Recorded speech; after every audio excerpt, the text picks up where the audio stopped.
Brothers and sisters, on behalf of the officers, staff, and members of the Riverside Church, and particularly the Commission for Mission and Social Justice of our church, I am honored to have the opportunity to welcome you to this evening of inspiration and challenge. As I stand to welcome you, I am only an echo that attempts to continue the voice of reason in support of peace and justice, which has been sounded from this place since its dedication in 1931. This building, put here so that the people of the city of New York could gather in a place to be inspired and empowered to help build a world which is safe for all God's children. Through the years, representatives from all around the world have come to this place and has stood here to speak about the prospect that when we know the truth, we all shall be free. Tonight is a very special opportunity, for we all know that with all of the changes going on in this age of globalization, and in the wake of wars and rumors of war, in time of terror, militaristic, and also of ideas, we come together that we might hear some truth that may help us to find the path to peace and to justice and for the integrity of creation. And so, this place, where we often like to talk about speaking truth to power, this place has learned that to know the truth, to speak to power, we need to hear the truth that comes from persons who have not always been viewed as powerful. For when we hear from the people, we get an intimation of the voice of the Eternal One. And even a whisper from the people, when that whisper reflects respect for all God's people, that whisper becomes a thunderous roar. So tonight, we at the Riverside Church are happy to be united with the Center for Economic and Social Rights, and to be a place that once again gets the opportunity to listen for some truth. And if the truth you hear tonight from Arundhati Roy is in resonance with the truth in your heart, then perhaps we can become a critical mass of awakened brothers and sisters, ready to go forth and embody the power of humanity as reflected through the people. So, be at home here tonight. Let your spirit soar. We are going to hear some truth, and we're going to march out and do something about it. God bless you all.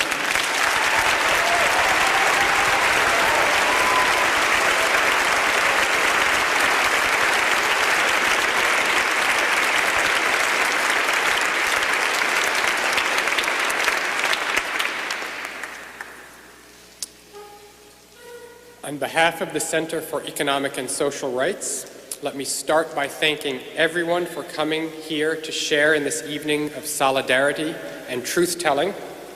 All of us at CESR are honored to be a part of the beautiful spirit present here tonight. I know that we're all eagerly anticipating Arundhati Roy's talk, but I hope you won't mind if I take some time to tell you a little about how CESR got started and what we do. 3 weeks after the first Gulf War ended in 1991, a group of graduate students traveled to Iraq for the purpose of collecting accurate information about the human face of collateral damage. We were young, idealistic, and outraged by the uncritical media and therefore public acceptance of the Pentagon's carefully packaged drama of clean war and smart weapons. Above all, we didn't like being lied to by our own government. And we still don't like being lied to by our government, especially not in the name of democracy and freedom. We traveled throughout Iraq and came to learn the real lesson of modern war: bomb now, die later. We found that the entire civilian infrastructure had been destroyed: electric power stations, water and sewage plants, food warehouses, factories, phone lines, roads and bridges. Hospitals could no longer refrigerate medicines. People couldn't even turn on the kitchen tap for a glass of clean water. We documented a threefold increase in child mortality, that's children under the age of 5, due largely to simple diarrhea. Our research made front-page headlines around the world. Officials in both Washington and Baghdad deplored the tragic loss of life, but simply blamed it on each other. The UN Security Council discussed the need for humanitarian relief, but continued to impose crippling economic sanctions. No one accepted responsibility for the undeniable fact that Iraqis were dying every day, especially children of the poor and the powerless. 2 years after this mission, we established the Center for Economic and Social Rights to challenge this kind of injustice as a violation of international human rights. We seek legal accountability for those who perpetuate the crime of poverty.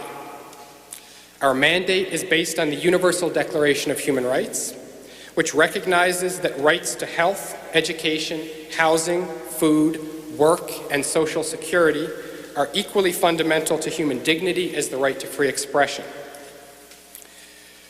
When we started as a 3-person outfit here in New York, economic and social rights had been ignored globally for decades, another victim of Cold War politics. In the past 10 years, we've been very fortunate to participate in a movement to reclaim the meaning of human rights through engagement with community struggles for social justice. Let me briefly describe what this means in practice. In Ecuador, we worked with a coalition of indigenous peoples, environmental groups, and scientists to document massive toxic dumping by oil companies in the Amazon rainforest, establish a community monitoring network, and launch a national human rights campaign that forced the government and companies to reform their unlawful practices. In the occupied territories, we worked with a network of over 70 Palestinian organizations to prepare the first reports documenting and challenging Israeli violations of economic and social rights. We also serve on the steering committee of the U.S. campaign to end Israeli occupation, a national effort to change unjust American policy.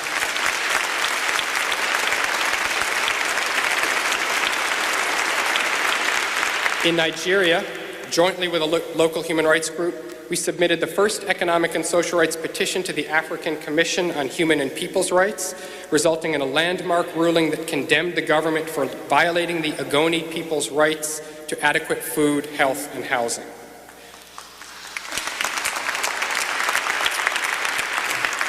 We helped establish the International Network on Economic, Social, and Cultural Rights, a new global alliance of organizations and individuals committed to eliminating poverty through human rights.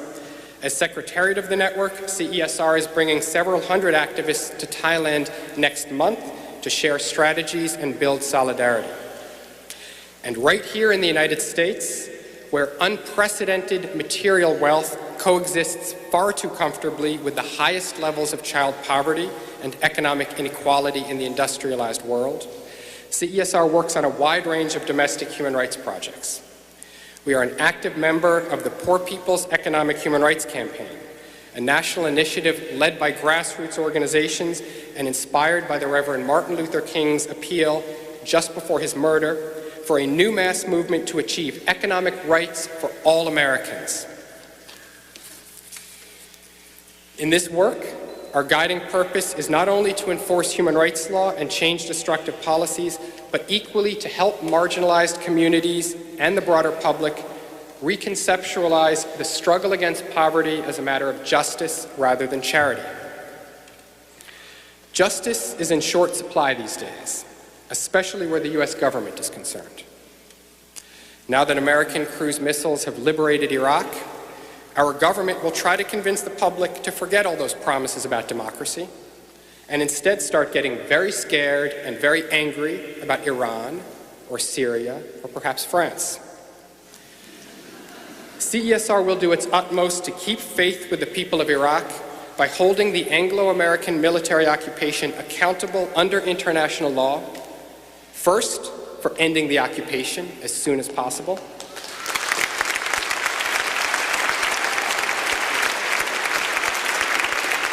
and this is the duty of all of us, and in the meantime, for guaranteeing human rights to education and health rather than corporate rights to profit and plunder.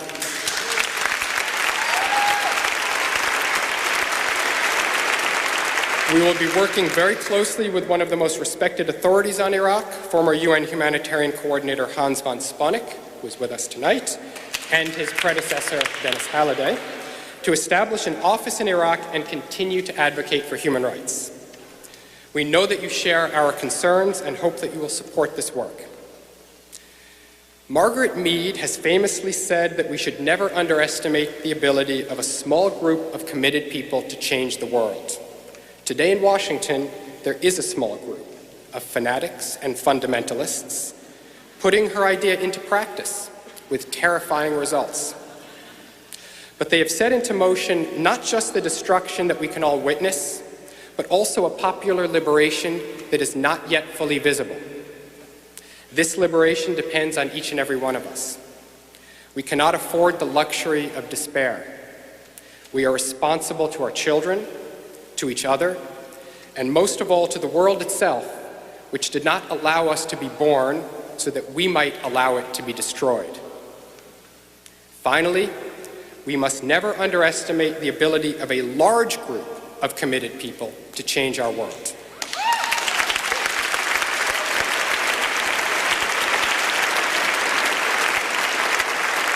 And so tonight represents an important step in our collective march toward justice. Speaking of a better world, I'd like to take a moment now to recognize some of the folks who have contributed so much to this event and apologize to the many more who are appreciated but must go unnamed. In choosing a venue, we first turned to Carol Nixon, Director of the Mission and Social Justice Commission of the Riverside Church. We thank Carol and the social justice staff, especially Quellen Purdy and Marie Burgos, as well as the Commission's Global Peace and Justice Ministry, for making this event possible with grace and good humor. We also thank Reverend Forbes, Michelle Ivey, Tanoa Rogers, Rob Vivona, and the entire staff at the Riverside Church for their tremendous hospitality in allowing over 3,000 of us to celebrate with them here tonight.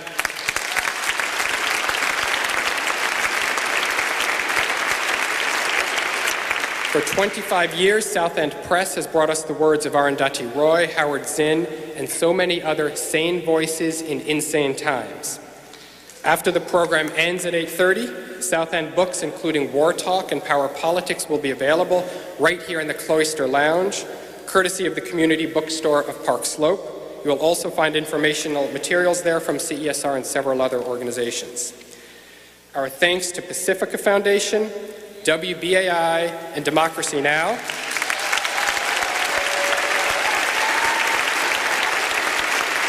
Not just for broadcasting tonight's program, but more importantly for breaking the corporate media monopoly through the People's Radio.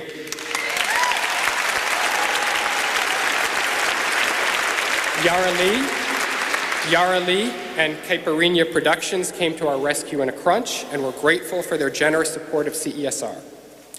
Last and most, thanks and praises to Anthony Arnov, who knows the true meaning of progressive solidarity because he lives it every day, and to Jacob Park for all his hard work, and above all, to Brenda Coughlin, who really pulled this event together with remarkable talent, enthusiasm, and a great big heart. Before turning the podium over to Patrick Lannon, Let us all salute the generosity of the Lannan Foundation for supporting this event.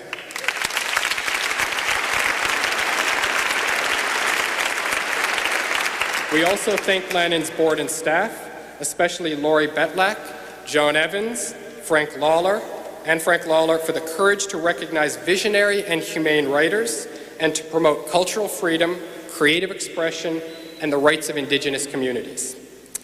So let me close by expressing deep appreciation to Arundhati Roy for inspiring all of us to work towards a better world with her insight, passion, and compassion. Thank you.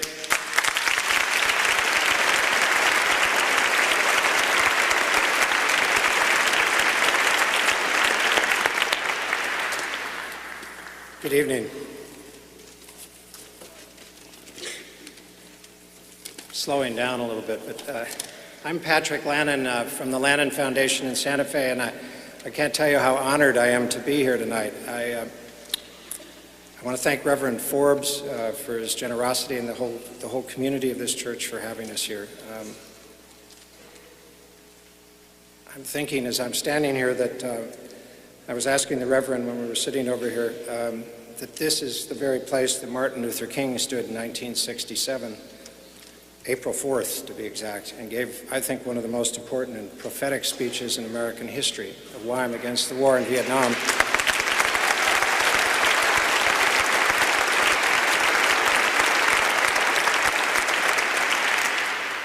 And all I can think now is if we'd only listened to him, I think this would be a different country today. I have no doubt about it. I too want to thank CESR. I think the Center for Economic and Social Rights does some incredible work, and it was very interesting that Arundhati wanted to be supportive of their work at this time. We've worked closely with Brenda Coughlin, and I especially want to thank her. She's a terrific person, and she's been just wonderful. And also all the other people, obviously, who've worked so hard to make this happen in such a timely manner. Since I stand between you and Arundhati Roy, I'm going to be very brief, so don't relax. I thought since we gave her in 2002 our Cultural Freedom Award, that what I'd do is I just mention a few things probably all of you know, and maybe a few of the observations we had that made it so easy for us to decide to give her our 4th Cultural Freedom Prize. Needless to say, Arundhati is quite contemporary. She's kind of a contemporary Renaissance woman, in my opinion. I know that she studied architecture as a student. She's worked at one time, did some film acting. Done some screenwriting. And I've even been told from good sources that she occasionally was an aerobics instructor. When the muse finally came to her, she took up her pen, and she's only written one novel, The God of Small Things. Of course, she won one of the most prestigious book prizes in the world, the Booker, in 1997 for that book. She subsequently, with all of her energy and total commitment, she just devoted, she brought her communication skills, her literary notoriety, to the fierce struggle in India against those very environmentally destructive and very uneconomic the mega dam projects that are funded so often by the World Bank for reasons that nobody really can understand who analyzes them.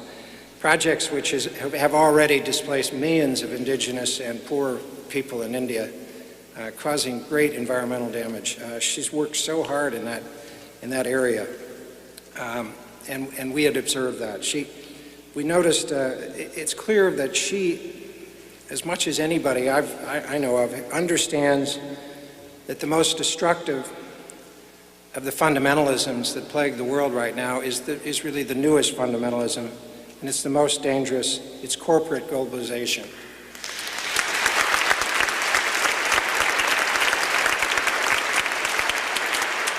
Of course, she tends to aptly term it imperialism, and I think either one implies. She notes so often in her essays how this fundamentalism fatally threatens all cultures, all cultural and biological diversity, and ultimately, I think, life itself on this planet. Her grassroots experience of the brutal realities of the New World Order have led her away from fiction. I don't know when she'll return to fiction, but as she continues to devote herself to activism in behalf of the powerless, as she works for peace and social justice and economic justice, this famous novelist has now become an incredible essayist.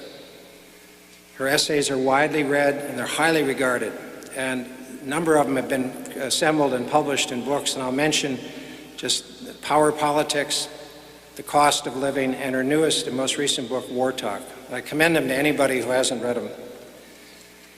Arundhati also knows that the struggle at hand, the struggle we're all talking about tonight in different ways, has to go on at every level, from the grassroots up. And to that end, as an example of the kind of person she is, she gave 100% of the award that we gave her for our Cultural Freedom Prize and distributed it among about 50 organizations in India.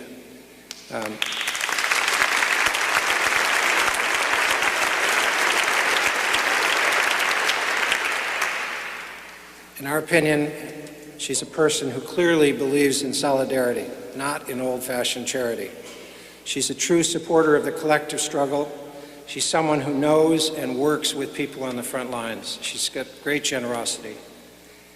She writes and speaks about power, of its abuses, about its continuing accumulation of this power in fewer and fewer hands, ever more powerful corporations and states, and of the resultant ruthlessness and corruption that comes from this. As Edward Galeano has written, it is not that the powerless are silent, it's just that they are not heard. Well, here tonight, having Arundhati Roy, whose penetrating analysis, compassion, and eloquence,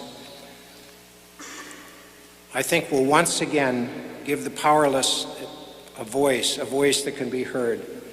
And so encourage all who believe and are willing to work for their beliefs that we can and should have a better and more equitable world.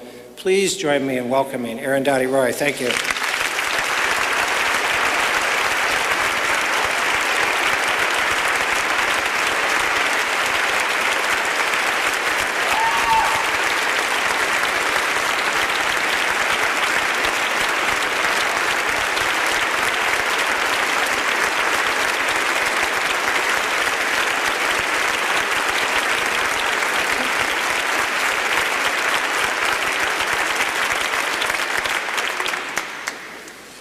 That was a bit premature.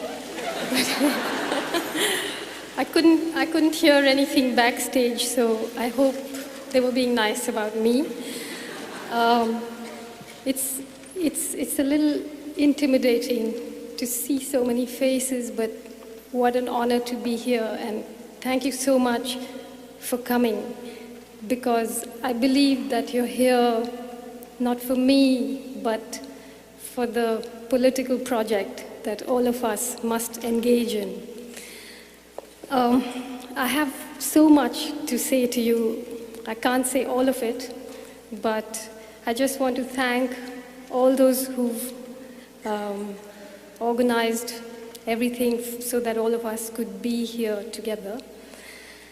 And since I'm a writer, written out what I want to say, because they are complicated things and we must be precise about our politics. In these times when we have to race to keep abreast of the speed at which our freedoms are being snatched from us, and when few can afford the luxury of retreating from the streets for a while in order to return with an exquisite, fully formed political thesis, replete with footnotes and references, what profound gift can I offer you tonight? As we lurch from crisis to crisis, beamed directly into our brains by satellite TV, we have to think on our feet, on the move. We enter histories through the rubble of war. Ruined cities, parched fields, shrinking forests, and dying rivers are our archives. Craters left by daisy cutters, our libraries. So what can I offer you tonight? Some uncomfortable thoughts about money, war, empire, racism, and democracy. some worries that flit around my brain like a family of persistent moths that keep me awake at night. Some of you will think it bad manners for a person like me, officially entered in the big book of nations as an Indian citizen, to come here and criticize the US government. But speaking for myself, I'm no flag waver, no patriot, and I'm fully aware that venality, brutality, and hypocrisy are imprinted on the leaden soul of every nation. But when a country ceases to be merely a country and becomes an empire, then the scale of operations changes dramatically. So may I clarify that tonight I speak as a subject of the American empire. I speak as a slave who presumes to criticize her king. Since lectures must be called something, mine tonight is called Instant Mix Imperial Democracy. Buy one, get one free.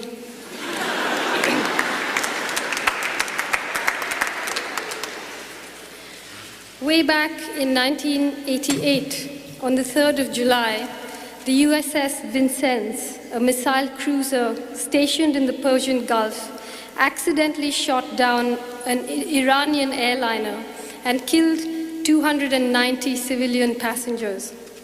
George Bush I, who was at the time on his presidential campaign, was asked to comment on the incident.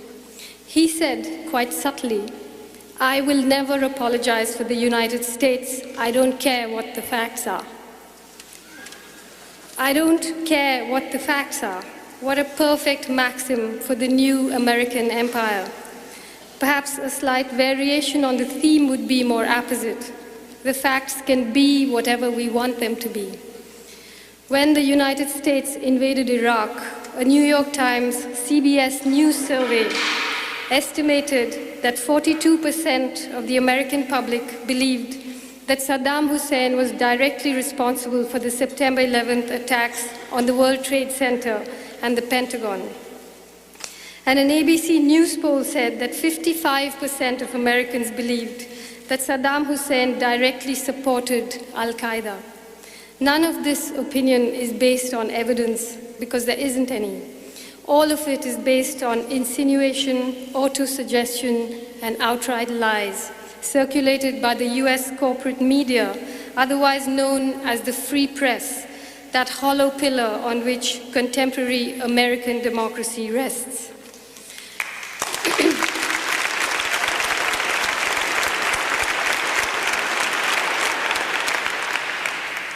Public support in the US for the war against Iraq was founded on a multi-tiered edifice of falsehood and deceit, coordinated by the US government and faithfully amplified by the corporate media. Apart from the invented links between Iraq and Al-Qaeda, we had the manufactured frenzy about Iraq's weapons of mass destruction. George Bush the Lesser went to the extent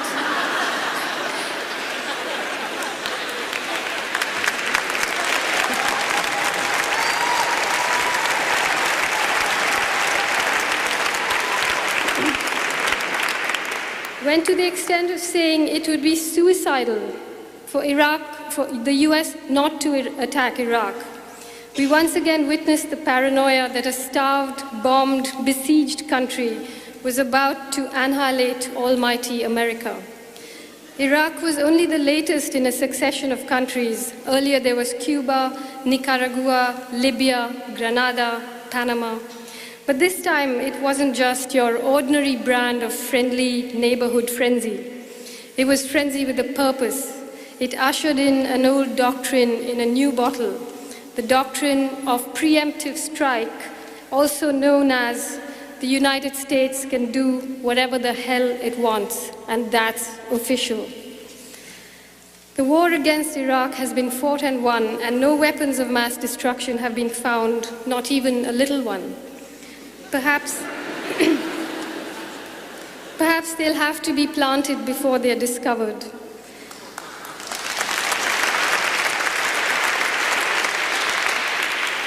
And then the more troublesome amongst us will need an explanation for why Saddam Hussein didn't use them when his country was being invaded. Of course, there'll be no answers. True believers will make do with those fuzzy TV reports about the discovery of a few barrels of banned chemicals in an old shed. There seems to be no consensus yet about whether they're really chemicals, whether they're actually banned, and whether the vessels they are contained in can technically be called barrels. There were unconfirmed rumors that a teaspoonful of potassium permanganate and an old harmonica were found there too. Meanwhile, in passing, an ancient civilization has been casually decimated by a very recent, casually brutal nation. Then there are those who say, so what if Iraq had no chemical and nuclear weapons? So what if there's no Al-Qaeda connection? So what if Osama bin Laden hates Saddam Hussein as much as he hates the United States? Bush the Lesser has said Saddam Hussein was a homicidal dictator, and so the reasoning goes, Iraq needed a regime change. Never mind that 40 years ago, under the CIA, under President John F. Kennedy, orchestrated a regime change in Baghdad. In 1963, after a successful coup, the Ba'ath Party came to power in Iraq. Using lists provided by the CIA, the new Ba'ath regime systematically eliminated hundreds of doctors, lawyers, teachers, and political figures known to be leftists. An entire intellectual community was slaughtered. The same technique was used to massacre hundreds of thousands of people in Indonesia and East Timor. The young Saddam Hussein was said to have had a hand in supervising the bloodbath. But in 1979, after factional infighting within the Ba'ath Party, Saddam Hussein became the president of Iraq.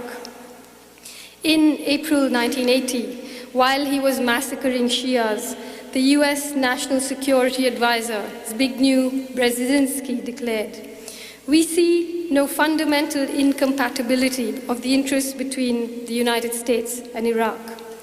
Washington and London overtly and covertly supported Saddam Hussein. They financed him, equipped him, armed him, and provided him with dual-use materials to manufacture weapons of mass destruction. They supported his worst excesses financially, materially, and morally. They supported the 8-year war against Iran and the 1988 gassing of Kurdish people in Halabja, crimes which 14 years later were reheated and served up as reasons to justify invading Iraq. After the first Gulf War, the Allies fomented an uprising of Shias in Basra and then looked away while Saddam Hussein crushed the revolt and slaughtered thousands in an act of vengeful reprisal. The point is, if Saddam Hussein was evil enough to merit the most elaborate, openly declared assassination attempt in history, the opening move of Operation Shock and Awe, then surely those who supported him ought at least to be tried for war crimes. Why aren't the faces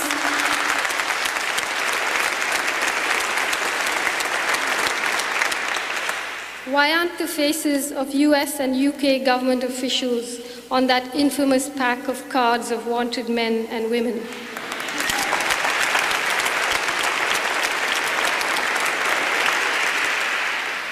Because when it comes to empire, facts don't matter. Yes, but all that's in the past, we are told. Saddam Hussein is a monster who must be stopped now, and only the US can stop him. It's an effective technique, this use of the urgent morality of the present to obscure the diabolical sins of the past and the malevolent plans for the future. Indonesia, Panama, Nicaragua, Iraq, Afghanistan, the list goes on and on. Right now, there are brutal regimes being groomed for the future. Egypt, Saudi Arabia, Turkey, Pakistan, the Central Asian republics. US Attorney General John Ashcroft recently declared that US freedoms are, and I quote, "not the grant of any government or document, but our endowment from God." Why bother with the United Nations when God himself is on hand?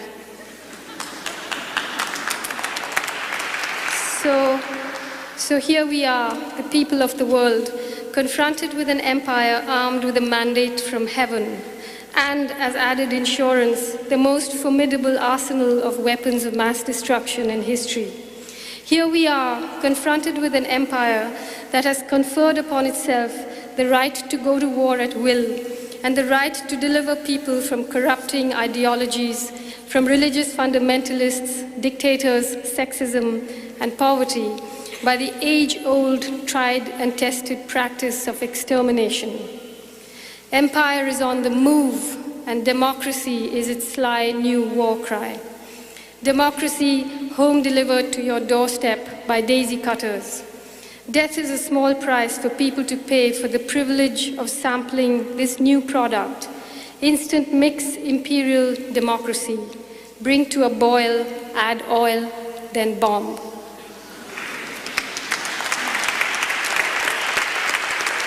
But then, perhaps, chinks, Negroes, dinks, gooks, and wogs don't really qualify as real people.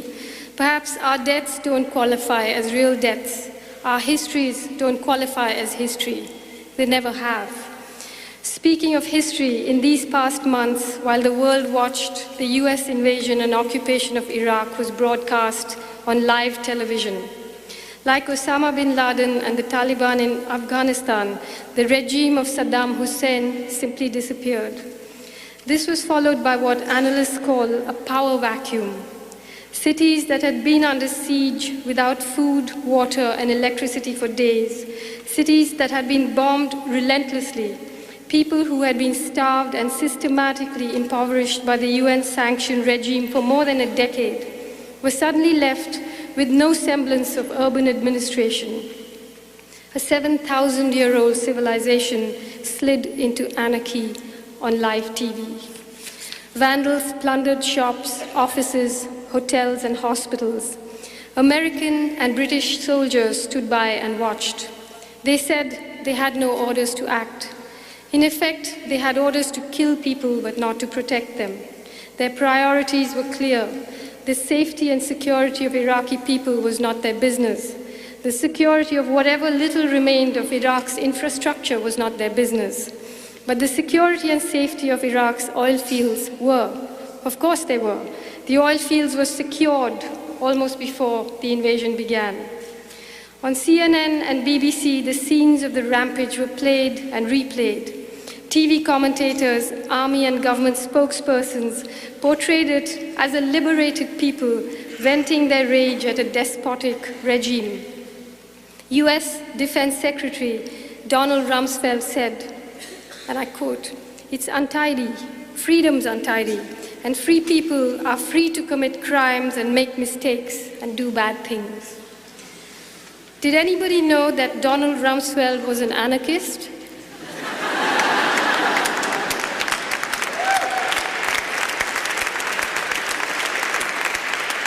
I wonder, did he hold the same view during the riots in Los Angeles following the beating of Rodney King?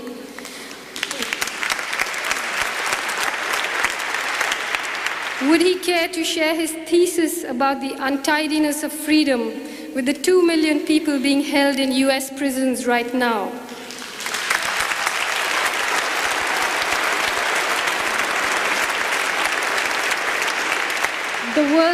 The world's freest country has the highest number of prisoners in the world. Would he discuss its merits with young African-American men, 28% of whom will spend some part of their adult lives in jail? Could he explain why he serves under a president who oversaw 152 executions when he was governor of Texas?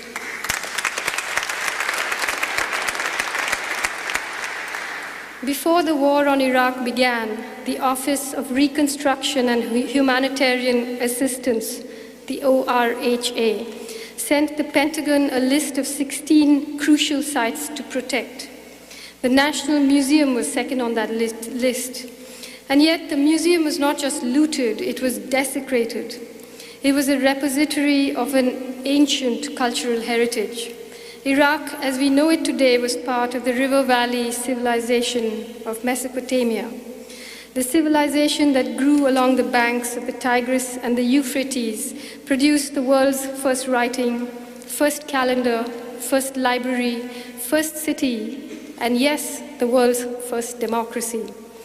King Hammurabi of Babylon was the first to codify laws governing the social life of citizens. It was a code in which abandoned women, prostitutes, slaves, and even animals had rights. The Hammurabi Code is acknowledged not just as the birth of legality, but the beginning of an understanding of the concept of social justice. The US government could not have chosen a more inappropriate land in which to stage its illegal war and display its grotesque disregard for justice of any kind. At a Pentagon briefing during the days of looting, Secretary Rumsfeld, Prince of Darkness, turned on his media cohorts who had served him so loyally through the war.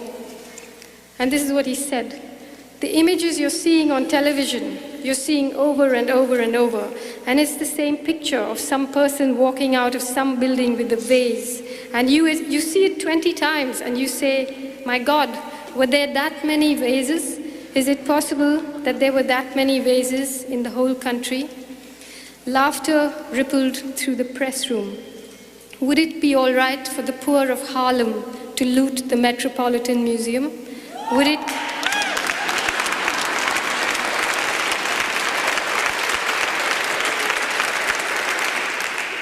it be greeted with similar mirth?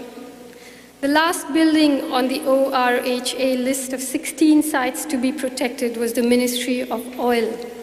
It was the only one that was given protection. Perhaps the occupying army thought that in Muslim countries lists are read upside down. Television tells us that Iraq has been liberated and that Afghanistan is well on its way to becoming a paradise for women. Thanks to Bush and Blair, the 21st century's leading feminists.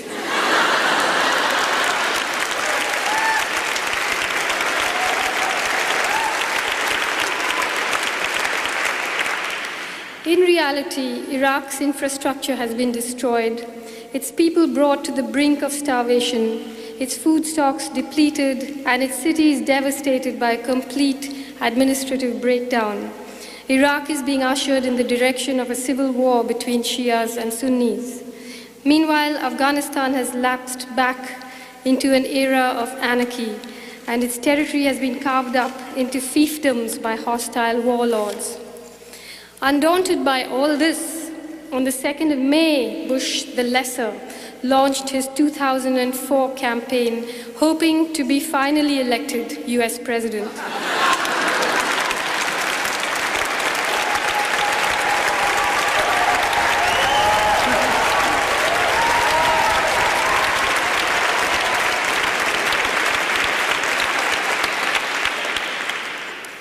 In what probably constitutes the shortest flight in history, a military jet landed on an aircraft carrier, the USS Abraham Lincoln, which was so close to the shore that, according to the Associated Press, administration officials acknowledged, quote, positioning the massive ship to provide the best TV angle for Bush's speech with the sea as his background instead of the San Diego coastline.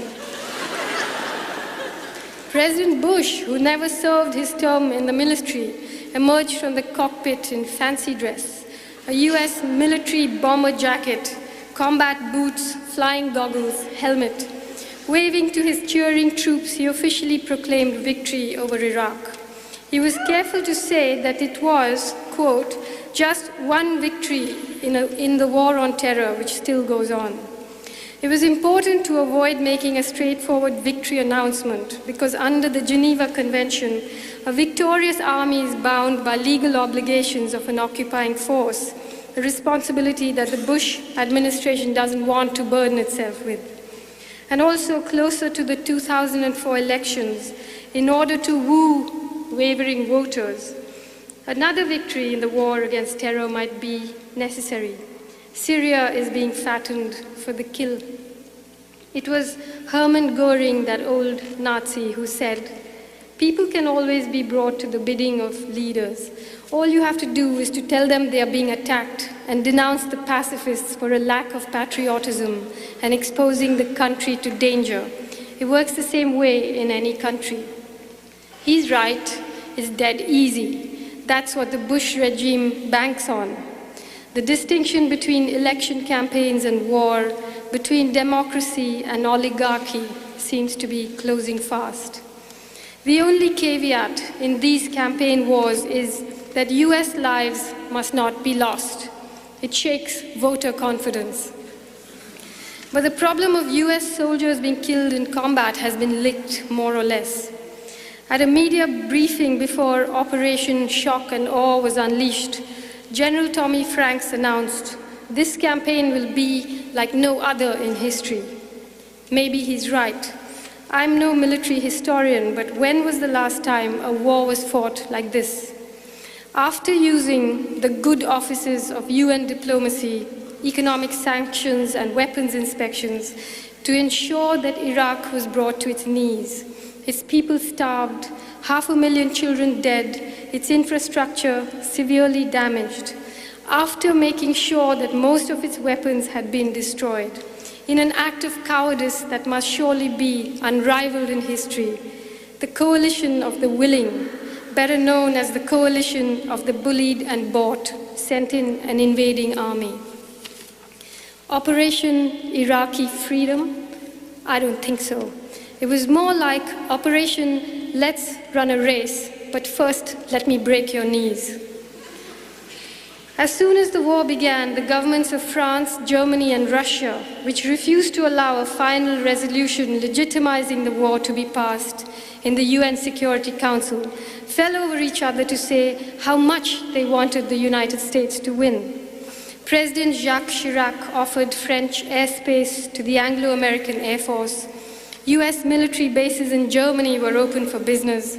German Foreign Minister Joschka Fischer publicly hoped for the rapid collapse of the Saddam Hussein regime. Vladimir Putin publicly hoped for the same. These are governments that colluded in the enforced disarming of Iraq before their dastardly rush to take the side of those who attacked it. Apart from hoping to share the spoils, they hoped empire would honor their pre-war oil contracts with Iraq. Only the very naive could expect old imperialists to behave otherwise.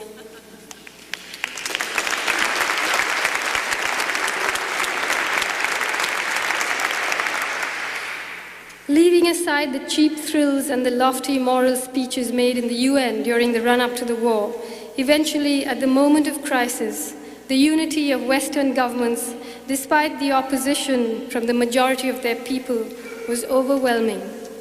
When the Turkish government temporarily bowed to the views of 90% of its population and turned down the US government's offer of billions of dollars of blood money for the use of Turkish soil, it was accused of lacking democratic principles.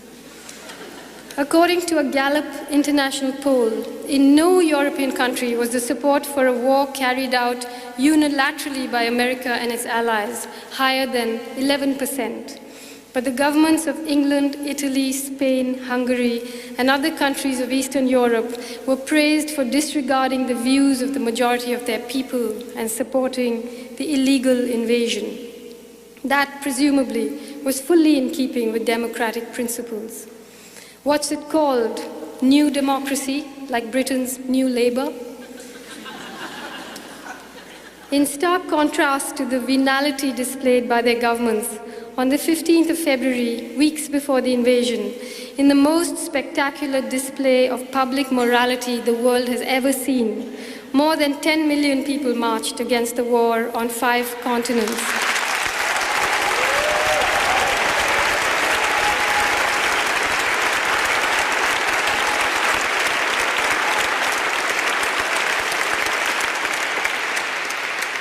Many of you, I'm sure, were among them. We were disregarded with utter disdain. When asked to react to the anti-war demonstrations, President Bush said, quote, "It's like deciding, well, I'm going to decide policy based upon a focus group. The role of a leader is to decide policy based upon the security, in this case, the security of the people." Democracy, the modern world's holy cow, is in crisis, and the crisis is a profound one.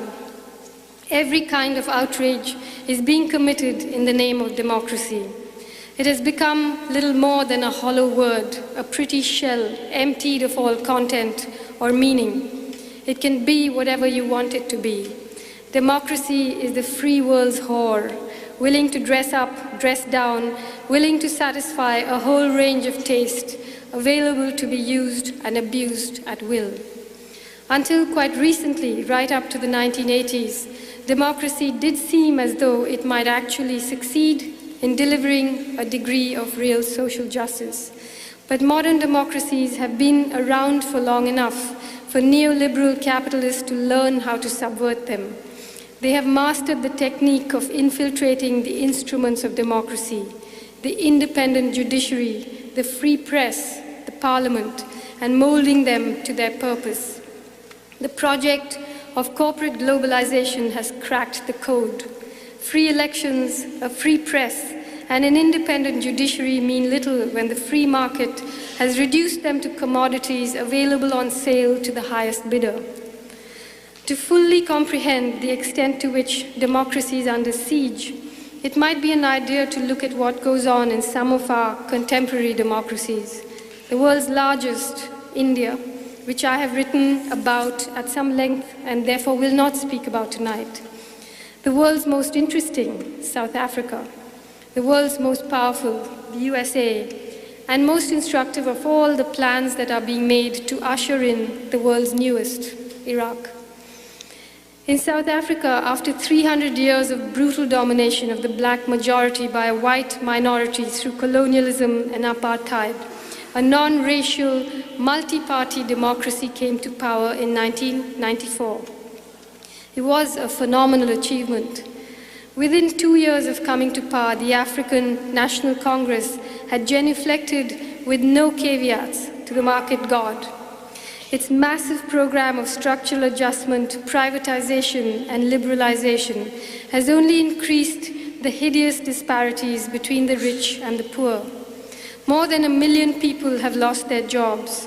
The corporatization of basic services, electricity, water, and housing, has meant that 10 million South Africans, almost a quarter of the population, has been disconnected from water and electricity. 2 million have been evicted from their homes. Meanwhile, a small white minority that has been historically privileged by centuries of brutal exploitation are more secure than ever before. They continue to control the land, the farms, the factories, and the abundant natural resources of that country. For them, the transition from apartheid to neoliberalism barely disturbed the grass. It's apartheid with a clean conscience, and it goes by the name of democracy.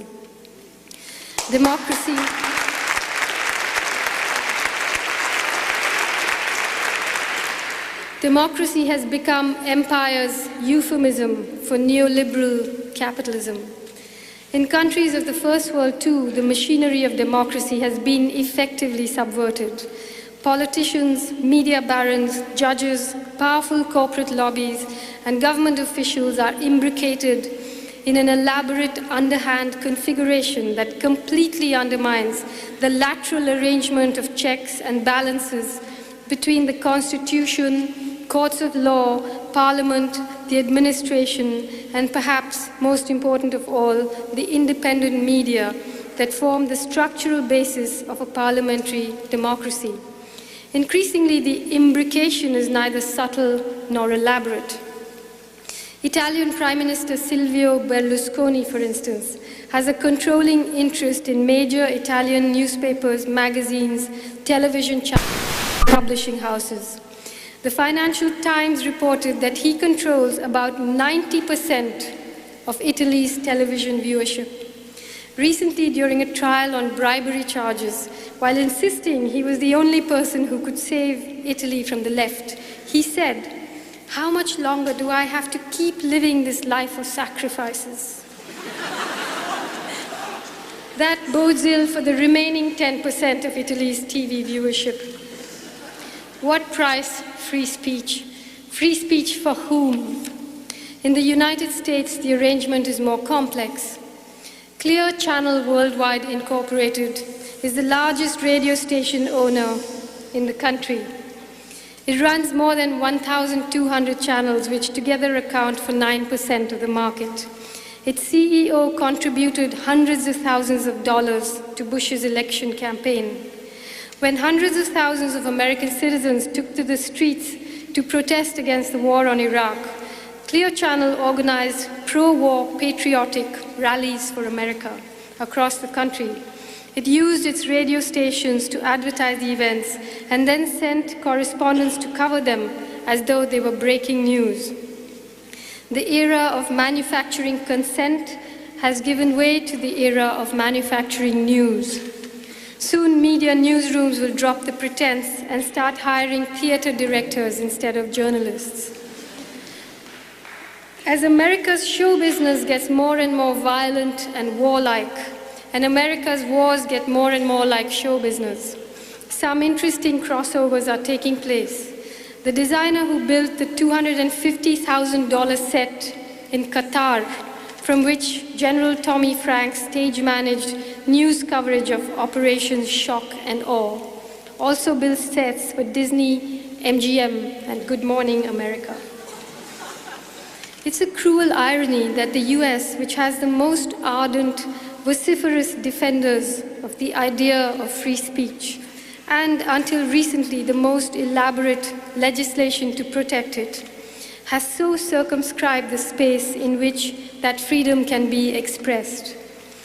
In a strange way, the sound and fury that accompanies the legal and conceptual defense of free speech in America serves to mask the process of the rapid erosion of the possibilities of actually exercising that freedom. The news and entertainment industry in the US is for the most part controlled by a few major corporations: AOL, Time Warner, Disney, Viacom, News Corporation.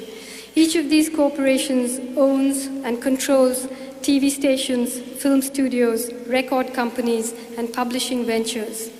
Effectively, the exits are sealed. America's media empire is controlled by a tiny coterie of people.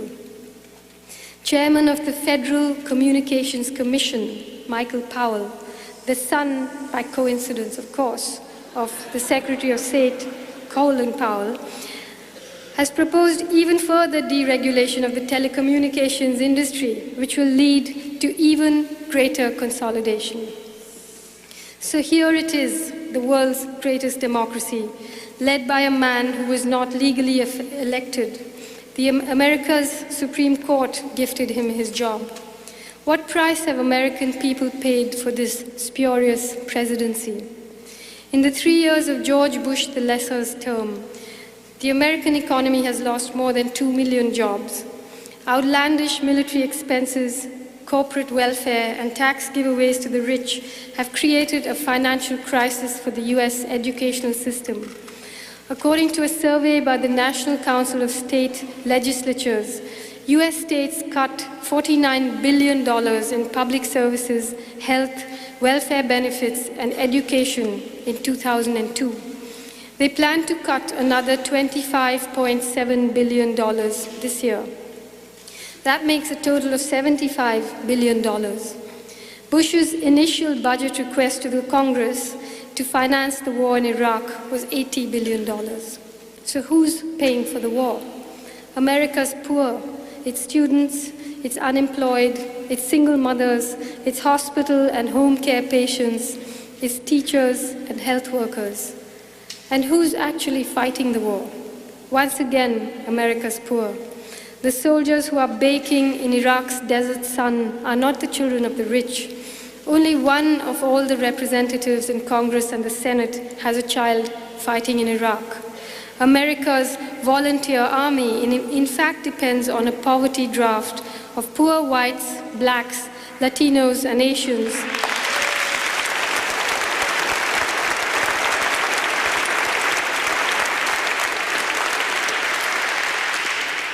who are looking for a way to earn a living and get an education. Federal statistics show that African Americans make up 21% of the total armed forces and 29% of the US Army, and they count for only 12% of the general population. It's ironic, isn't it, the disproportionately high representation of African Americans in the army and prison? Perhaps we should take a positive view and look at this as affirmative action at its most effective. Nearly 4 million Americans, 2% of the population, have lost the right to vote because of felony convictions. Of that number, 1.4 million are African Americans, which means that 13% of all voting-age black people have been disenfranchised. For African Americans, there's also affirmative action in death. A study by the economist Amartya Sen shows that African Americans as a group have a lower life expectancy than people born in China, in the Indian state of Kerala, where I come from, Sri Lanka, or Costa Rica. Bangladeshi men have a better chance of making it to the age of 40 than African American men from here in Harlem. This year, on what would have been Martin Luther King's 74th birthday, President Bush announced the University of Michigan's affirmative action program favoring blacks and Latinos. He denounced it. He called it divisive, unfair, and unconstitutional. The successful effort to keep blacks off the voting lists in the state of Florida in order that George Bush be elected was, of course, neither unfair nor unconstitutional.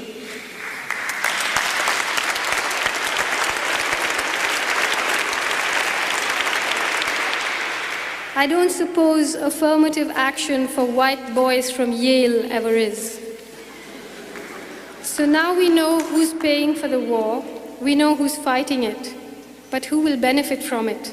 Who is homing in on the reconstruction contracts estimated to be worth up to $100 billion? Could it be America's poor and unemployed and sick?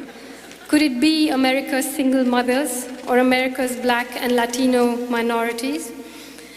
Operation Iraqi Freedom, George Bush assures us, is about returning Iraqi oil to the Iraqi people. That is, returning Iraqi oil to the Iraqi people via corporate multinationals like Bechtel, like Chevron, like Halliburton. Once again, it's a small, tight circle that connects corporate, military, and government leadership to one another. The promiscuousness, the cross-pollination is outrageous. Consider this.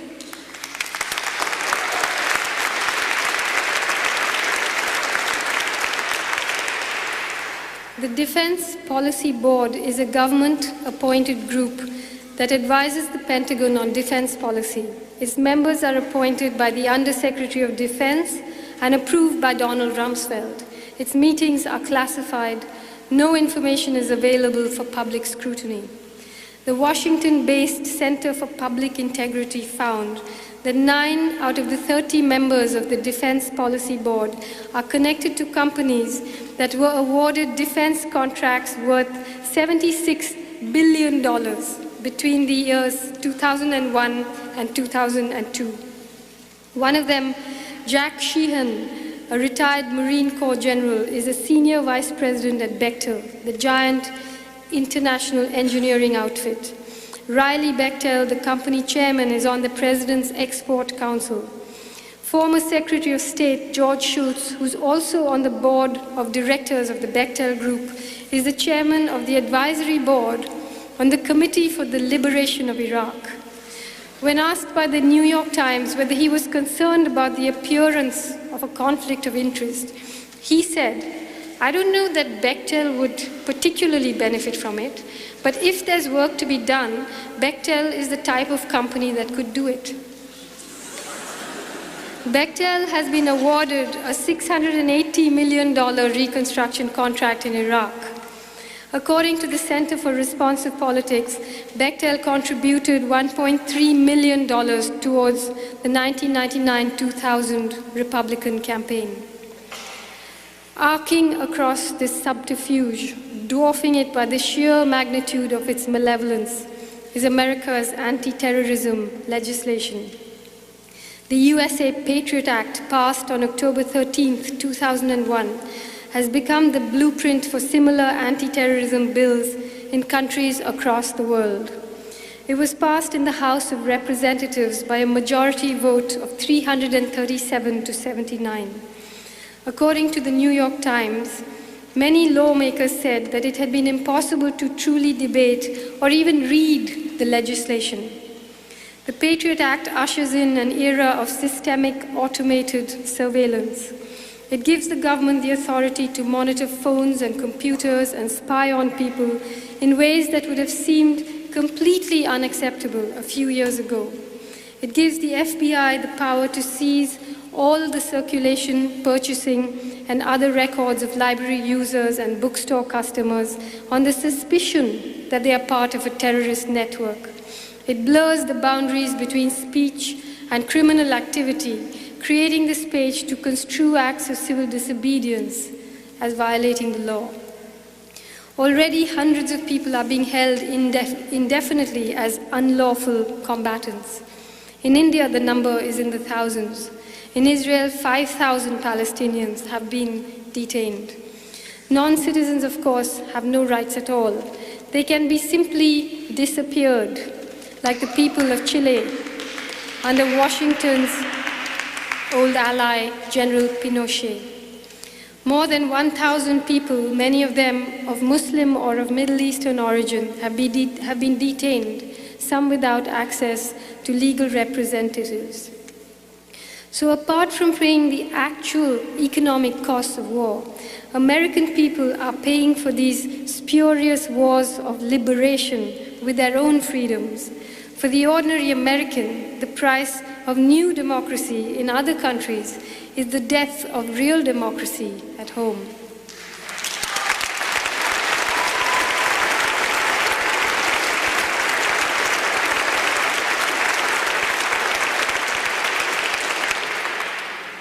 Meanwhile, Iraq is being groomed for liberation. Or did they mean liberalization all along? The Wall Street Journal reports that the Bush administration has drafted sweeping plans to remake Iraq's economy in the US image. Iraq's constitution is being redrafted, its trade laws, tax laws, and intellectual property laws being rewritten in order to turn it into an American-style capitalist economy. The United States Agency for International Development has invited US companies to bid for contracts that range between road building, water systems, textbook distribution, and cell phone networks. Soon after, Bush the Lesser announced that he wanted American farmers to feed the world, Dam Amstutz, a former senior executive of Cargill, the biggest grain exporter in the world, was put in charge of agricultural reconstruction in Iraq. Kevin Watkin, Oxfam's policy director, said, putting Dam Amstutz in charge of agriculture reconstruction in Iraq is like putting Saddam Hussein in the chair of a Human Rights Commission. Two men who have been shortlisted to run operations for managing Iraq's oil have worked with Shell, BP, and Fleur. Fleur is embroiled in a lawsuit by black South African workers who have accused the company of exploiting and brutalizing them during the apartheid era. Shell, of course, is well known for its devastation of the Ogoni tribal lands in Nigeria. Tom Brokaw, one of America's best-known anchors, TV anchors, was inadvertently succinct about the process. One of the things we don't want to do, he said, is to destroy the infrastructure of Iraq, because in a few days we are going to own that country. Now that the ownership deeds are being settled, Iraq is ready for new democracy. So, as Lenin used to ask, what is to be done?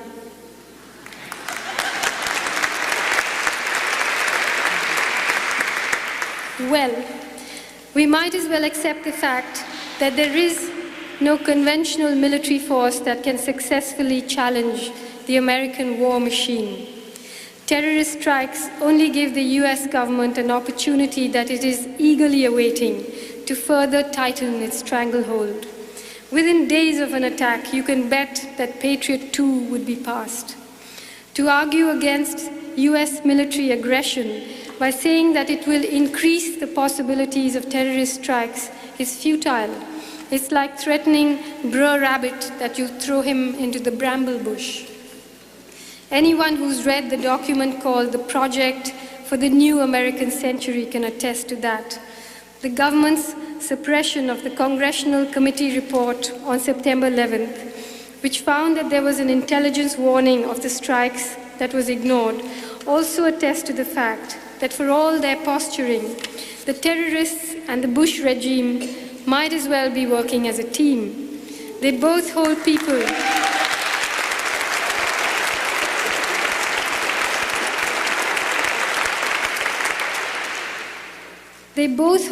responsible for the actions of their governments. They both believe in the doctrine of collective guilt and collective punishment. Their actions benefit each other greatly. The US government has already displayed in no uncertain terms the range and extent of its capability for paranoid aggression. In human psychology, paranoid aggression is usually an indicator of nervous insecurity. It could be argued that it's no different in the case of the psychology of nations. Empire is paranoid because it has a soft underbelly. Its homeland may be defended by border patrols and nuclear weapons, but its economy is strung out across the globe. Its economic outposts are exposed and vulnerable. Already, the internet is buzzing with elaborate lists of American and British government products and companies that should be boycotted. Apart from the usual targets, Coke, Pepsi, McDonald's, government agencies like USAID, the British DFID, British and American banks, Arthur Andersen, Merrill Lynch, and American Express could find themselves under siege. These lists are being honed and refined by activists across the world. They could become a practical guide that directs the amorphous but growing fury in the world. Suddenly, the inevitability of the project of corporate globalization is beginning to seem more than a little evitable. It would be naive to imagine that we can directly confront empire. Our strategy must be to isolate empire's working parts and disable them one by one.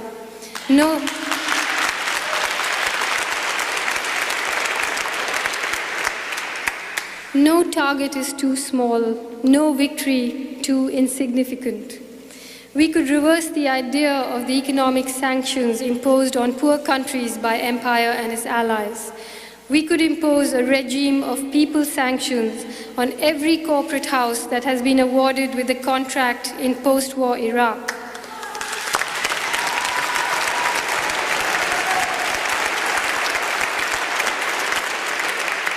Just as activists in this country and around the world targeted and exposed institutions of apartheid. Each one of them should be named, exposed, and boycotted, forced out of business. That could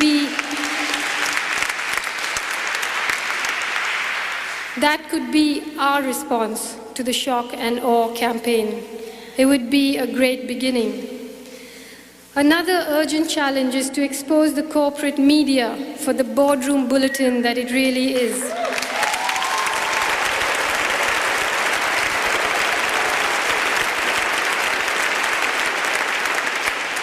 We need to create a universe of alternative information.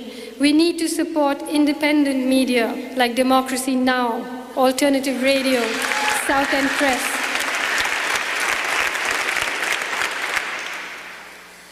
The battle to reclaim democracy is going to be a difficult one. Our freedoms were not granted to us by any governments. They were wrested from them by us. And once we surrender them, the battle to retrieve them is called a revolution.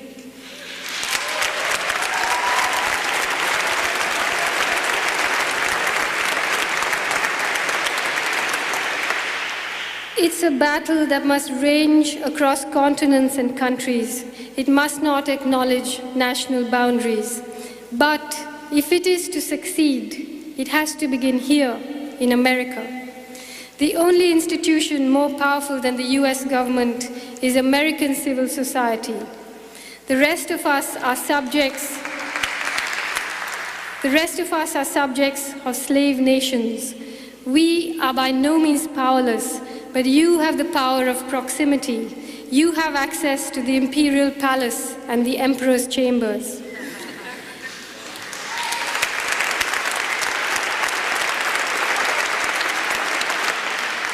Empire's conquests are being carried out in your name, and you have the right to refuse.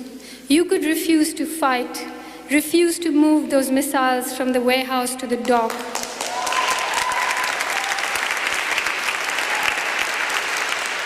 Refuse to wave that flag, refuse the victory parade.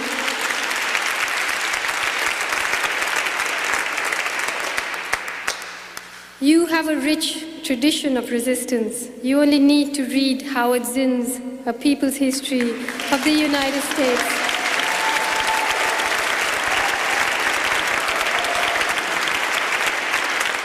To remind yourself of this. Hundreds of thousands of you have survived the relentless propaganda you've been subjected to and are actively fighting your own government.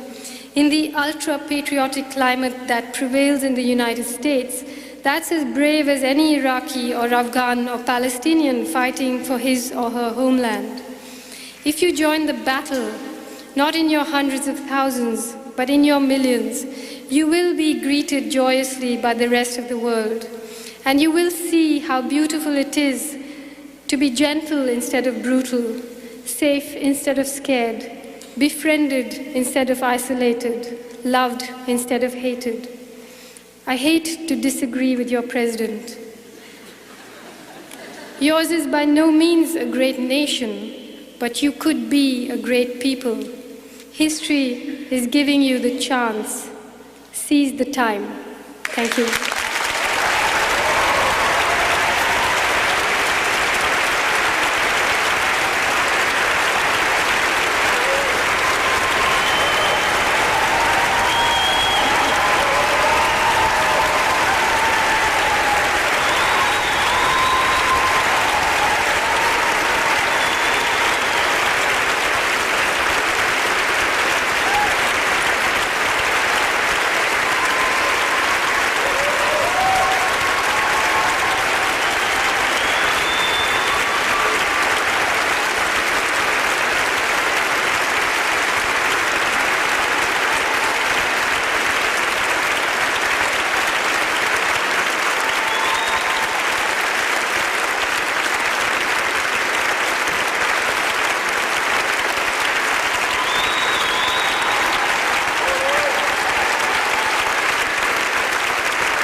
Thank you, Arundhati.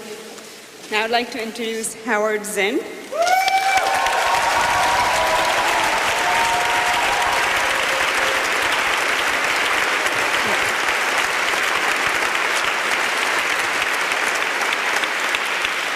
Howard Zinn, activist, author, professor, and people's historian, is fond of reminding us of George Orwell's famous quote, "Whoever controls the past controls the future.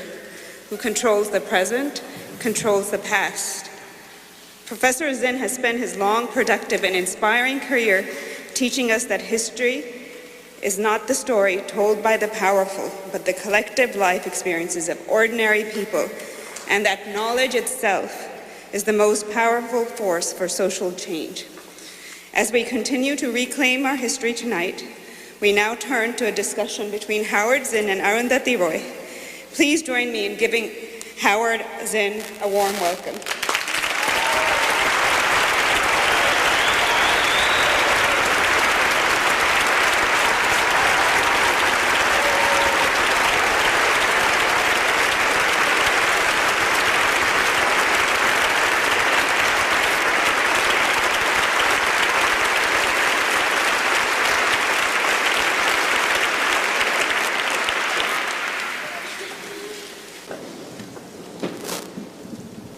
Thank you. Well, sitting there in the front row where I belong,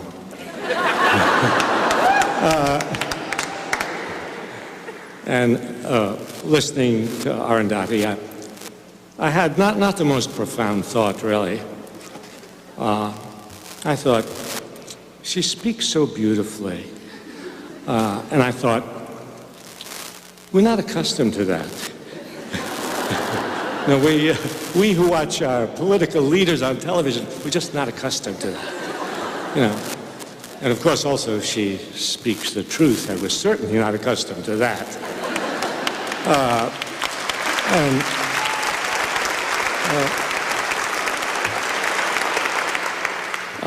And we've heard so many truths tonight.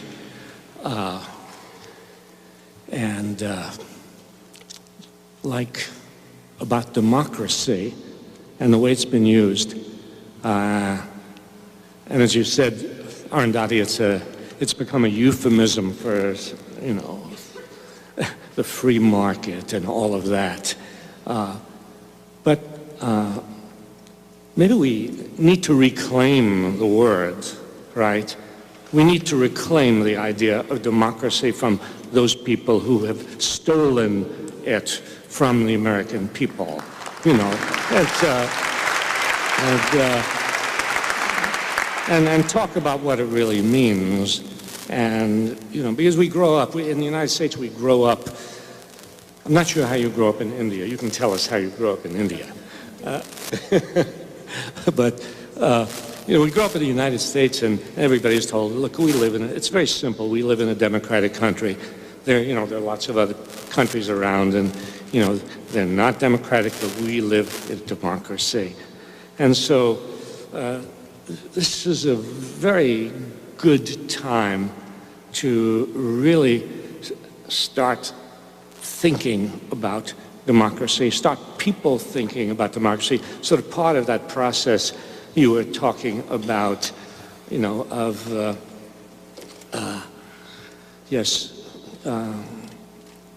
reacting to what is going on in the world, informing people, and reminding people that democracy is not the control of politics by a small number of very rich people in the country, and reminding them that democracy is not the control of the economy by a small number of corporations, and democracy is not the control of our minds by a small number, you know, of powerful media, and reminding them that democracy is what we see when people organize, get together, take risks, go to jail, commit civil disobedience, do the kinds of things you were talking about, boycott and strike and general strikes and all of those things, you know, democracy is not what they put on the blackboard in junior high school when they show us the 3 branches of government. Democracy, no, that's not. Democracy comes alive when people do as people did in the labor movement in this country, and what people did in the movement against racial segregation, what people did in the movement against the war. I mean, that's when democracy comes alive. And it comes alive when people speak the truth to one another and spread the truth. So I'm very grateful, Arundhati, for you doing that for us here. But I'm really here. You know, I really should be asking you things. I shouldn't be. You're happy to keep. I thought, that's why I'm doing this. I thought you would need a little rest. Okay. But only a little rest. Because I want to ask you about democracy in India, and if it's used the same way. Because we in the United States, we talk, oh, there are democratic countries. India is a democratic country, right? How do you look? What's going on there? What's going on with democracy in India? Democracy in India is in serious trouble in a very different way from here. Because in a way it's the opposite. It's not a small number of people and corporations controlling the media, but what it is a sort of majoritarianism. Last year, around this time, actually in April, February, March, April, I don't think many of you in America would have read this because, you know, India's open to the corporate markets. So now when Indian governments slaughter people, it doesn't make it to the news unless there was Saddam Hussein, it wouldn't make it to the news. But in February last year, supervised by the state of Gujarat, the BJP, which is a right-wing Hindu government in power in the center as well, slaughtered 2,000 Muslims. 150,000 were driven from their homes. And this whole process was supervised by the government. They had cadastral lists of Muslim partnerships, Muslim businesses, Muslim homes. Each of these was targeted and burnt. Women were gang raped and burnt alive on the streets. There's evidence, there's masses of evidence. Nothing happened. No one was charged. The chief minister who oversaw all this, a man called Narendra Modi, was then voted back to power. So this is the frightening thing about democracy. When the courts mean nothing, when the constitution means nothing, when democracy just means elections, then you can get majoritarianism of a kind. A young child asked me, Arundhati, is Narendra Modi worse than Bush? Which of these two is the worst? So I said, what do you mean? He said, well, Modi kills his own people and Bush kills other people. So which of them is worse? So I said, well, you'll have to just look at it like this, that they both kill people. They're both murderers, We don't have to choose between the two of them. But there is a very, very frightening time in India right now, a kind of everything is being arbitrated by these rampaging mobs, Hindu right-wing mobs. And therefore today, strangely enough, while this is happening, at no time has the government of India been closer to the government of the United States, ever. Because actually these right-wing governments find so much in common with each other. So the Indian government has never before done this, but now it's aligning itself between Israel and America. With Israel and America. I wonder if that young kid who asked you that question, well, that must have known, right? She knew what was going on. How many people in India knew what was going on? How was this reported? How was that incident reported in India? Well, it's quite interesting that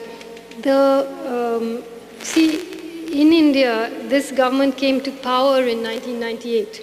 And the first thing that it did was the series of nuclear tests. And those had nothing to do with really needing nuclear bombs. But as the newspapers kept reporting, this is an explosion of self-esteem, and it was all about Hindu nationalism. And so at the time, from 1998 up to 2003, the media has completely supported this project of nationalism and Hinduism and so on. And now, when these killings happened, the sort of English media, which is quite upper elite and middle class, got a little uncomfortable and pulled back, you know. But, so it was reported. In local papers, it was reported completely distorted, almost as if it was the other way around, that Muslims were killing Hindus. But the problem was not that nobody knew what was going on. You know, the problem was that there was a kind of consensus, which is the dangerous thing in democracy sometimes. You can't just blame it on Saddam Hussein because people are voting for this. The reason I asked that is I suppose when it happens there in India, as you say, people know about it, but there's this ferocious nationalism which leads them to accept it. And as this girl pointed out to you, well, Bush kills people in other countries. And when you kill people in other countries, it's easier to conceal what is being done. And it seems to me one of the reasons for the acceptance of the war by so many Americans, or not as many Americans as they would like us to think, but the acceptance of the war by a good number of Americans is that the American population has had concealed from it the human consequences of what we've been doing. It's all been presented as a kind of antiseptic operation. And the bombing of Iraq, just like the bombing of Afghanistan before it, like all bombings, really, are presented as something that really doesn't do anything to human beings. And I think of that really through the prism of my own experience, because I was you probably know this, Arundhati, and my close friends know it because I never let them forget this. But I was in the Air Force, and I was a bombardier in the Air Force. And I did not know what I was doing. I did not know what was happening to people down there. So when I see these pilots coming back from their missions in Iraq, or as they did in Afghanistan, and they're smiling and they're happy and we hit our targets, it reminds me of myself and how flying at 30,000 feet you drop bombs and you don't hear any screams and you don't see any blood. You don't see kids with dismembered limbs. And that's the way modern warfare is carried out. And what happened to me is that I didn't understand the human consequences of what I was doing as a bombardier until I read John Hersey's book, Hiroshima, right after the war. And he went into Hiroshima and he talked to survivors. And you can imagine what those survivors were like. They were people without legs, without arms, people who were blinded, people whose skin was something you could not bear to look at. And he described that. And for the first time, I thought, oh, this is what happens when you bomb. And President Truman said that the bombing of Hiroshima and Nagasaki was the greatest thing in history. That's right. And he also said, and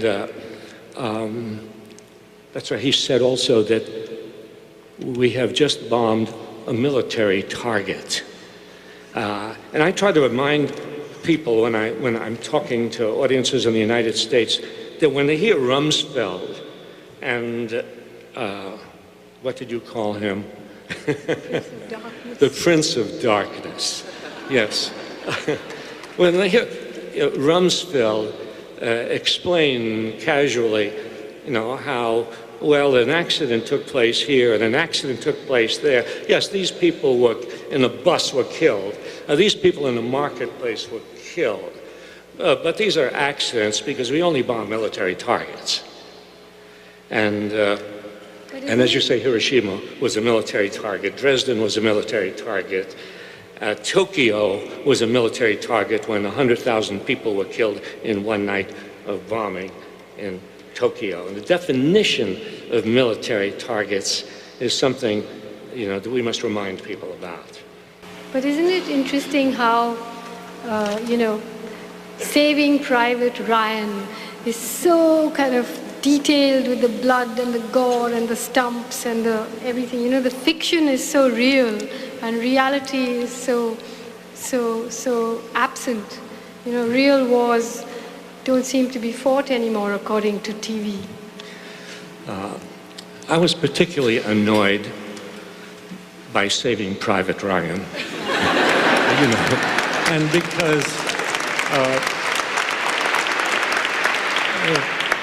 because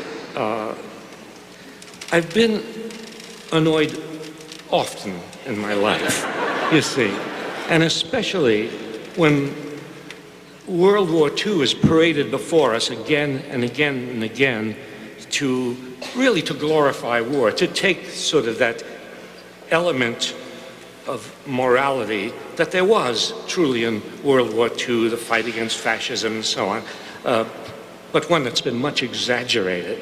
But to take World War II and to take the element of morality in World War II and to take the glow that World War II still casts on all of us, except me, and to take that glow and to cast it over all these ugly wars that we have fought since World War II.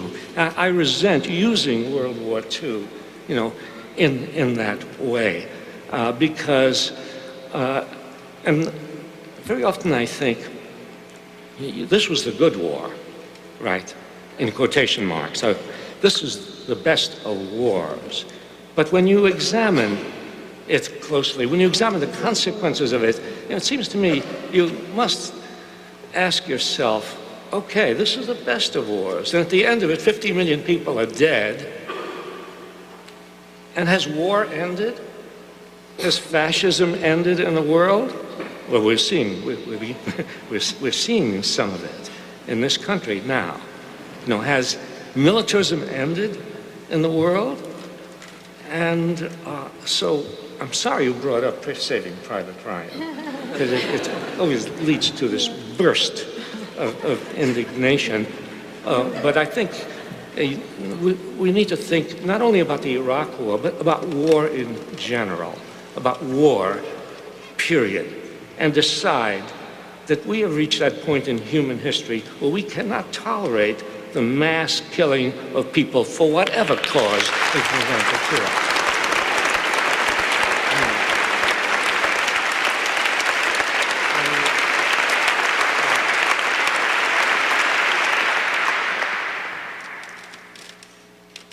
So, I know I'm supposed to ask you questions. But I'm wondering about your patriotism. And I'm wondering about whether you face the same problem that we do in the United States when we criticize the war or criticize the Bush administration, and we're accused of being un-American and unpatriotic and so on. And well, I get it both ways. I'm accused of being anti-American and anti-Indian. So, it's a very, when you live outside of America, I'm always brought up short by the racism or the racist response to a racist war, because the wars on Iraq and Afghanistan are seen as racist wars. People find it so easy to just hate Americans. And I, whom all the time vilified for being anti-American, am always in the extraordinary position of defending Americans and defending British people and saying, look, if India and Pakistan were fighting a war, I don't think 100,000 people would show up on the streets to protest, It's always like about 9 of us or something.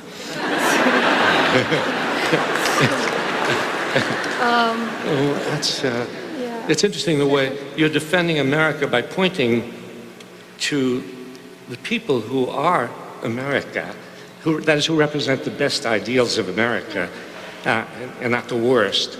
And I think this is what very often people lose, and I suppose they do the same thing with India as an abstraction, and when people, and I've been accused of being anti-American, and I respond to that, by saying, we must disagree about what America is. America is not Bush. America is not, America,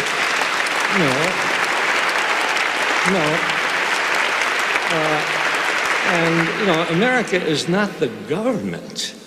And, and we must look at the basic principles of democracy. We must look at the Declaration of Independence, which is the fundamental philosophy of democracy. And it says governments are artificial creations.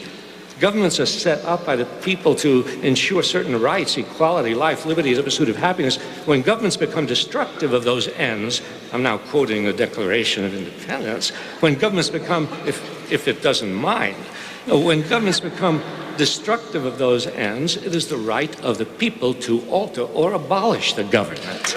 You see, and if and if you have the right to alter or abolish the government, you certainly have the right to criticize the government, But the government is being anti-American when it goes against the principles of democracy. That's how I feel about it. So I know, Arundhati, that you are pro-Indian in the best sense, and you are pro-American in the best sense. Yeah. I try not to think in these categories, actually. Yeah. I was in Porto Alegre in January, and a lady asked me to sign a petition against the war in Iraq, and I signed it, and it said name organization, and I wrote Arundhati Roy, SIN, which stands for the Sweethearts International Network. So I'm actually not a nationalist of any kind. I believe that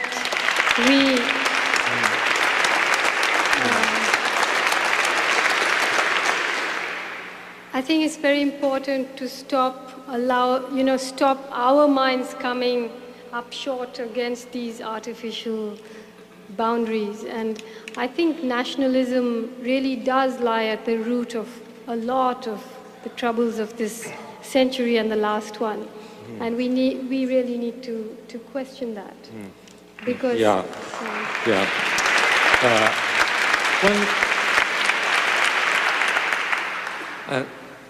I think maybe one of the ways to remind people of the dangers of nationalism is to ask people if they believe that all people everywhere have an equal right to life and liberty and the pursuit of happiness. Not just Americans, but everybody, everywhere in the world. And I think most people would agree. And most people would agree that everybody, and ask people if they believe that that the lives of children in Iraq are equal to the lives of children in the United States or in Russia or in China, you see. And if that is so, if all children everywhere have an equal right to life, then war becomes impossible. Because war is always a war against children. And and sometimes when people bring up, most people in the United States still defend the bombing of Hiroshima and Nagasaki. It's troublesome to think that most people in the United States still, because, they've been misinformed, they've been miseducated, they don't really, know what the situation was at that time. And also they aren't thinking in a certain way about the human race. And I ask people very often, when that issue comes up, after we've exhausted all the political and military arguments about what was happening in August of 1945, I said, well, look, if in August of 1945, you knew that we could end the war quickly by killing 100,000 American children, yeah, would you agree? Well, we know what answer people would give, of course not. Then why would we agree to kill 100,000 Japanese children in order to speed the end of the war? You know, and I think the nationalism that you talk about, I think, you know, when we put it in terms of human beings everywhere, you know. But the fact is that, you know, when Madeleine Albright was asked about the death of 500,000 Iraqi children, she said she thought the price was worth it. And the trouble is that, you know, when you live in a country like India, all the time you are faced with the horrors of living in a feudal society where people do believe that some of them are more equal than others. And, you know, I mean, there is the whole issue of race and colonialism, and I mean, it is something that all of us need to ask ourselves very, very seriously. But the fact is that it is true today that you know, if you kill 200,000 Iraqis, or you kill 200,000 Afghans, or you kill 200,000 Indians, or you kill 4 million people in the Congo, is not the same thing as 200,000 Americans, or 200,000 British people, or 200,000 Europeans, you know. This is the truth. This is the way it is just now. And I think, and you pointed to the 10 million or more people who on February 15th demonstrated all around the world against the war. And it must mean that there are huge, huge numbers of people around the world who recognize that. And I just want to say one more thing before I stop saying things. And that is that, which connects with that wonderful day of enormous solidarity, international solidarity, brotherhood, sisterhood, human beings together that day. And there was, surprisingly, in the New York Times, the day after, a reporter said, some of you may have read this, the reporter said, talking about those demonstrations, said there are now two superpowers in the world, the United States and world public opinion. And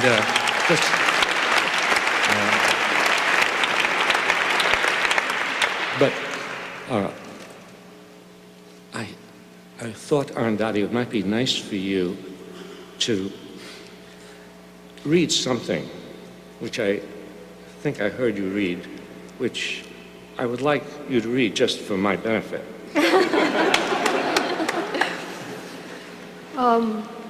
It's just going to be a minute. This is the end of an essay called "The Ladies Have Feelings, So Shall We Leave It to the Experts?" It's really an essay in defense of passion, but this is just about, you know, the role of writers and so on. What is happening to the world lies at the moment just outside the realm of common human understanding. It is the writers, the poets, the artists, the singers, the filmmakers who can make the connections, who can find ways of bringing it into the realm of common understanding, who can translate cash flow charts and scintillating boardroom speeches into real stories about real people with real lives, stories about what it's like to lose your home, your land, your job, your dignity, your past and your future to an invisible force, to someone or something you can't see, you can't hate, you can't even imagine. It's a new space that's been offered to us today, a new kind of challenge. It offers opportunities for a new kind of art, an art which can make the impalpable palpable, make the intangible tangible, and the invisible visible. An art which can draw out the incorporeal adversary and make it real, bring it to book. Cynics say that real life is a choice between the failed revolution and the shabby deal. I don't know, maybe they're right, but even they should know that there's no limit to just how shabby that shabby deal can be. What we need to search for and find, what we need to hone and perfect into a magnificent shining thing is a new kind of politics.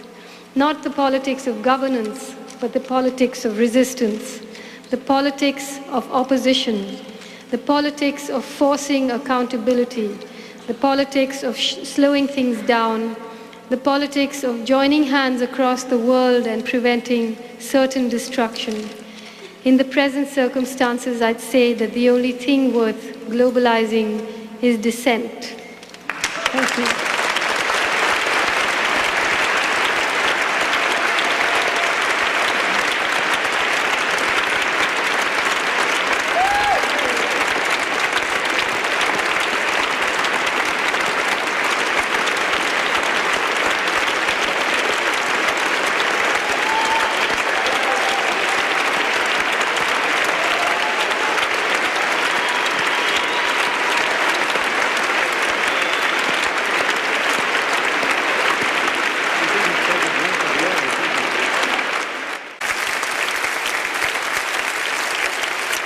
For 25 years, South End Press has brought us the words of Arundhati Roy, Howard Zinn, and so many other sane voices in insane times.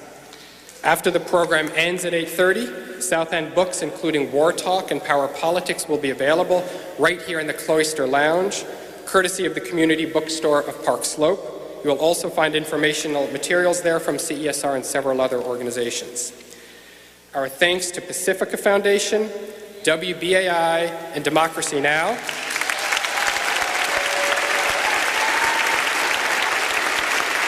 Not just for broadcasting tonight's program, but more importantly for breaking the corporate media monopoly through the People's Radio.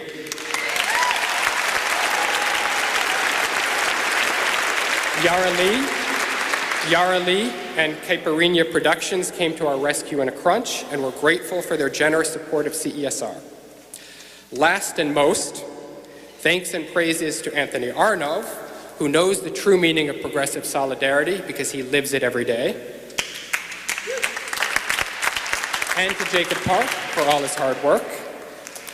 And above all, to Brenda Coughlin, who really pulled this event together with remarkable talent, enthusiasm, and a great big heart. Before turning the podium over to Patrick Lannon, let us all salute the generosity of the Lannon Foundation for supporting this event.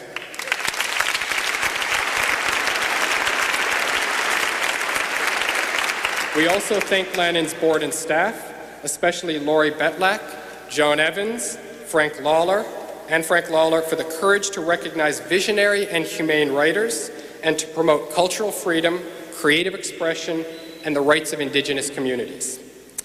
So let me close by expressing deep appreciation to Arundhati Roy for inspiring all of us to work towards a better world with her insight, passion, and compassion. Thank you.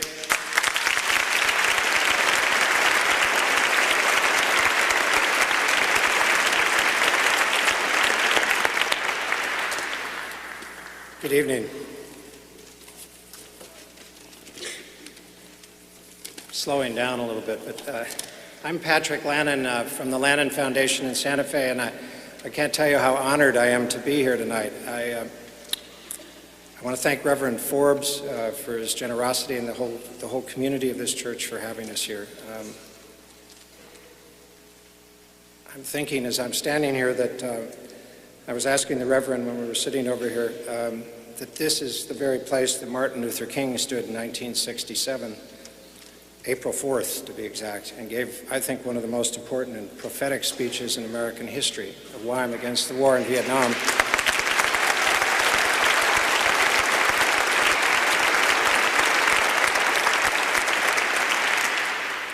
And all I can think now is if we'd only... This kind of injustice as a violation of international human rights.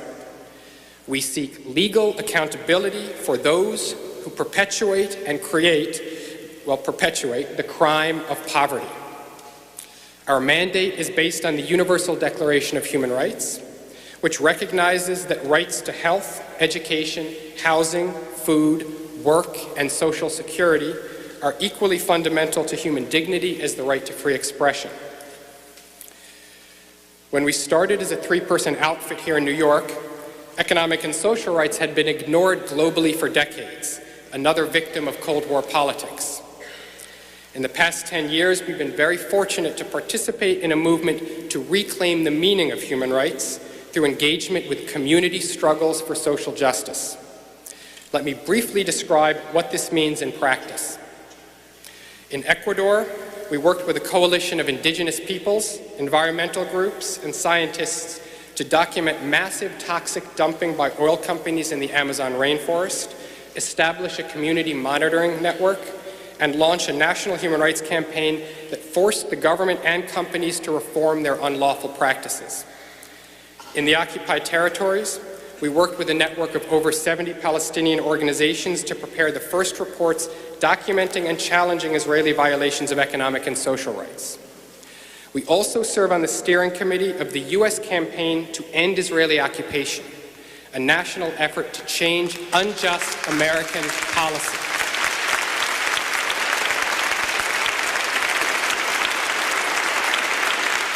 In Nigeria, jointly with a local human rights group, we submitted the first economic and social rights petition to the African Commission on Human and People's Rights, resulting in a landmark ruling that condemned the government for violating the Ogoni people's rights to adequate food, health, and housing.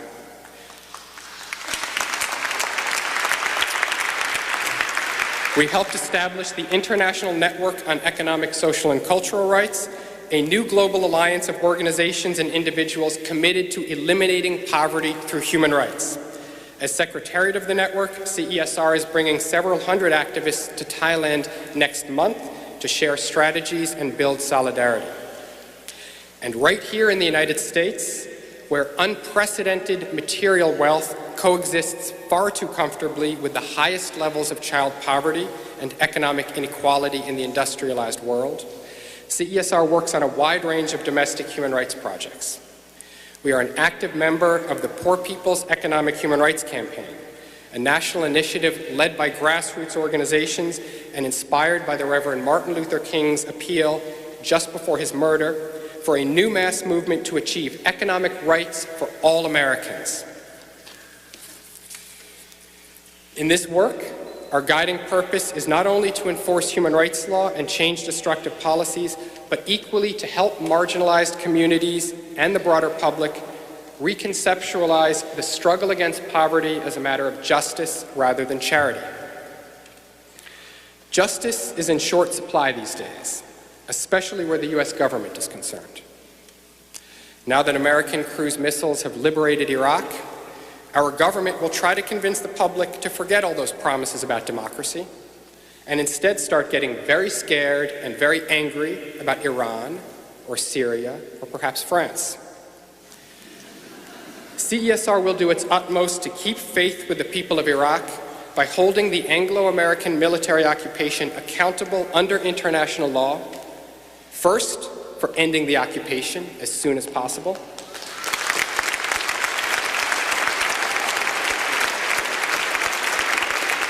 and this is the duty of all of us.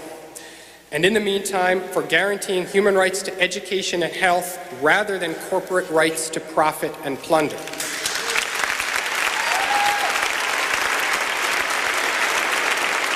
We will be working very closely with one of the most respected authorities on Iraq, former UN humanitarian coordinator Hans von Sponeck, who is with us tonight, and his predecessor, Dennis Halliday, to establish an office in Iraq and continue to advocate for human rights.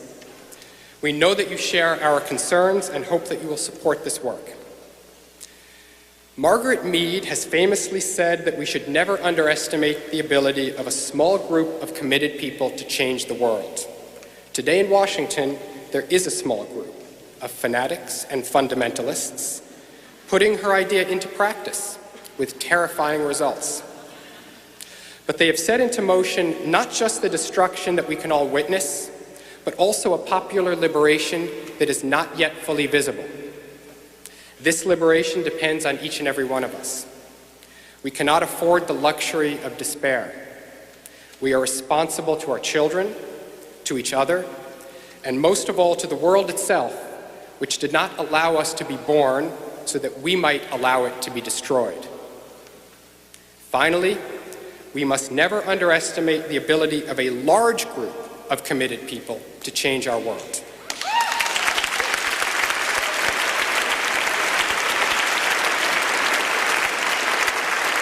And so tonight represents an important step in our collective march toward justice. Speaking of a better world, I'd like to take a moment now to recognize some of the folks who have contributed so much to this event and apologize to the many more who are appreciated but must go unnamed. In choosing a venue, we first turned to Carol Nixon, Director of the Mission and Social Justice Commission of the Riverside Church. We thank Carol and the social justice staff, especially Quellen Purdy and Marie Burgos, as well as the Commission's Global Peace and Justice Ministry for making this event possible with grace and good humor. We also thank Reverend Forbes, Michelle Ivey, Tanoa Rogers, Rob Vivona, and the entire staff at the Riverside Church for their tremendous hospitality in allowing over 3,000 of us to celebrate with them here tonight.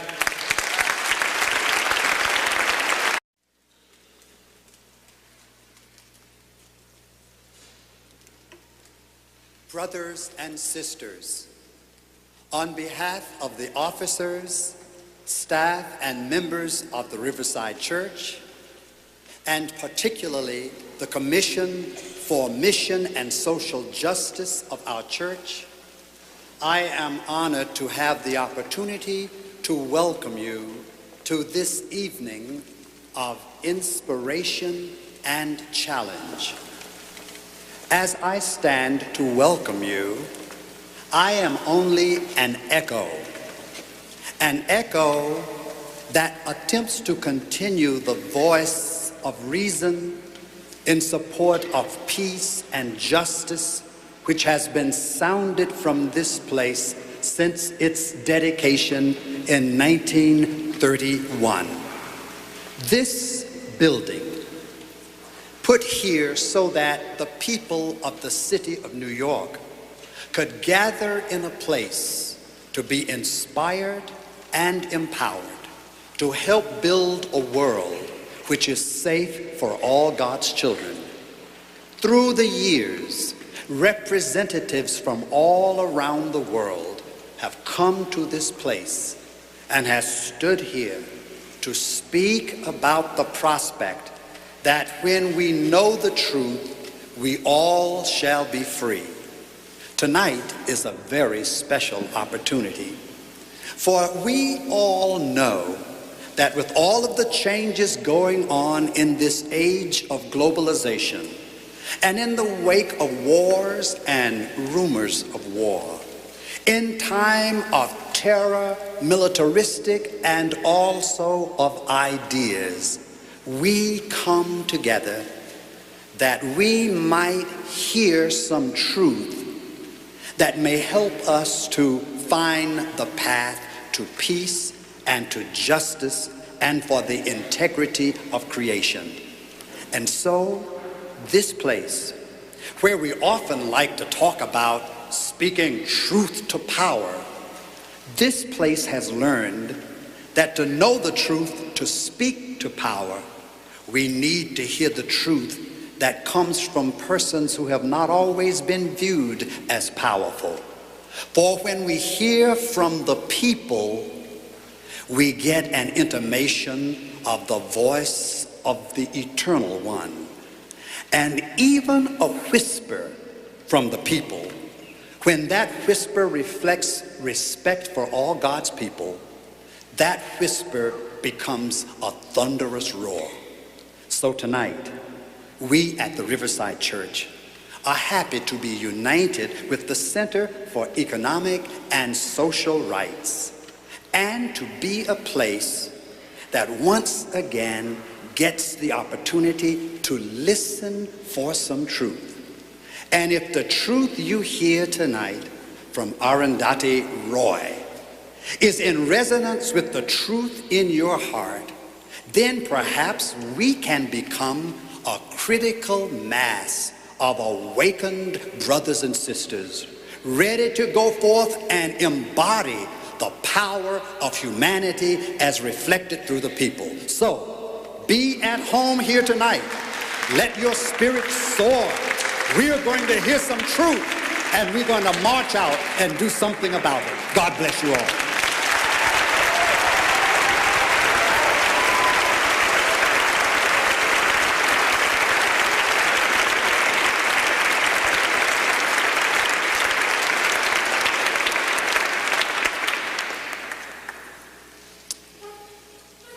On behalf of the Center for Economic and Social Rights, let me start by thanking everyone for coming here to share in this evening of solidarity and truth-telling. All of us at CESR are honored to be a part of the beautiful spirit present here tonight. I know that we're all eagerly anticipating Arundhati Roy's talk, but I hope you won't mind if I take some time to tell you a little about how CESR got started and what we do. 3 weeks after the first Gulf War ended in 1991, a group of graduate students traveled to Iraq for the purpose of collecting accurate information about the human face of collateral damage. We were young, idealistic, and outraged by the uncritical media and therefore public acceptance of the Pentagon's carefully packaged drama of clean war and smart weapons. Above all, we didn't like being lied to by our own government. And we still don't like being lied to by our government, especially not in the name of democracy and freedom. We traveled throughout Iraq and came to learn the real lesson of modern war: bomb now, die later. We found that the entire civilian infrastructure had been destroyed: electric power stations, water and sewage plants, food warehouses, factories, phone lines, roads and bridges. Hospitals could no longer refrigerate medicines. People couldn't even turn on the kitchen tap for a glass of clean water. We documented a threefold increase in child mortality, that's children under the age of 5, due largely to simple diarrhea. Our research made front-page headlines around the world. Officials in both Washington and Baghdad deplored the tragic loss of life, but simply blamed it on each other. The UN Security Council discussed the need for humanitarian relief, but continued to impose crippling economic sanctions. No one accepted responsibility for the undeniable fact that Iraqis were dying every day, especially children of the poor and the powerless. 2 years after this mission, we established the Center for Economic and Social Rights to challenge